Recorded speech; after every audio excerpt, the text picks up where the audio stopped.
আমরা সুন্দরবনে পর্যটনটাকে কি করে একটা নিয়মের মধ্যে আনা যায় করে ফেলবো। 20শে অক্টোবরের মধ্যে সেন্ট মার্টিনের ব্যাপারে আমাদের কর্মপরিকল্পনাটা আমরা দিতে পারবো। সুন্দরবনে আসলে we are planning a visit দেয়ার।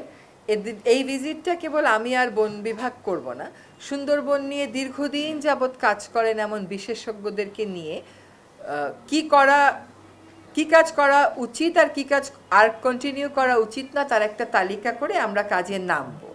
আপনি রিসোর্টের কথা যেগুলো বললেন, আমাকে আমাদের প্রধান বন সংরক্ষক বললেন যে ওইগুলো সুন্দরবনের ভিতরে না, সুন্দরবনের যে আনুষ্ঠানিক এলাকা তার ভিতরে না। কিন্তু আমি নিজে একজন পরিবেশবাদী হিসাবে যখন গেছিলাম, আমি দেখেছি যে কতগুলো জায়গায় যে ট্যুর অপারেটররা নিয়ে যায়, আপনাকে নেমে হাঁটায় বনের ভিতরে, সেখানে প্রত্যেকেই প্লাস্টিকের পানির বোতল এবং পলিথিনের ব্যাগ ক্যারি করে।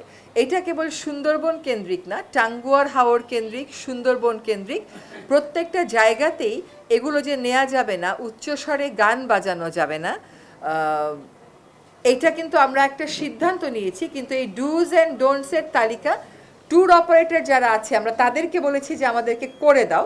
2টা তালিকা আমরা পেয়েছি। এগুলো নিয়ে আমরা সুন্দরবনে পর্যটনটাকে কি করে একটা নিয়মের মধ্যে আনা যায় করে ফেলবো। আবারও বলছি যে 2 মাসে কিন্তু এই যে ট্যুর অপারেটরদেরকে বলা, ওদের কাছ থেকে মতামতগুলো আনা, এগুলি আসুক। ডুজ অ্যান্ড ডোন্টসের একটা তালিকা আপনারা দেখতে পাবেন। এটা খালি তালিকা দেখবেন না, এটা আপনারা এনফোর্সমেন্টও দেখতে পাবেন।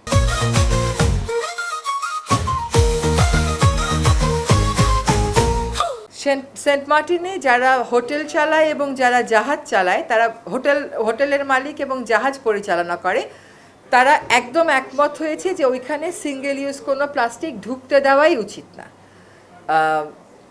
কেউ কেউ এমন বলেছে যে চানাচুর, চিপস, আচার এগুলো ওখানে ঢুকতে দেওয়াই উচিত না।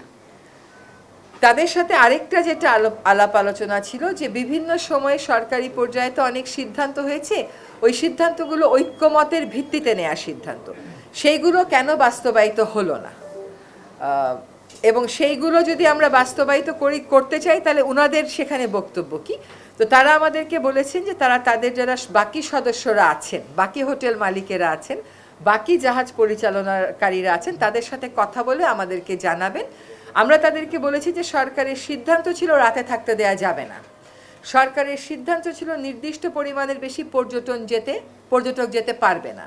তো সেইখানে তাদের বক্তব্য কি, তারা একমত হয়েছে যে পর্যটন ওইখানে নিয়ন্ত্রণ করতে হবে, কিন্তু পরিমাণটা কি হবে এটা তারা তাদের অন্যান্য সদস্যদের সাথে কথা বলে আমাদেরকে জানাবেন।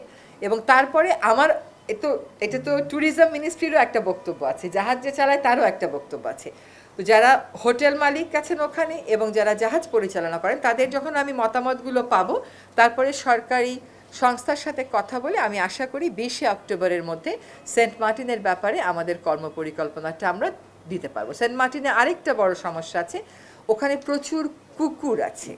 তো এই কুকুরগুলোর ব্যাপারে কি করা যায়, এটাতেও তারা একমত হয়েছেন যে এটা নিয়ে যারা ডিল করেন যে বিশেষজ্ঞ সংস্থাগুলো, তারা যদি ওখানে গিয়ে ভ্যাকসিনেশন এবং স্টেরিলাইজেশনের প্রসেসটা শুরু করেন, তারা আমাদেরকে সহায়তা করবেন।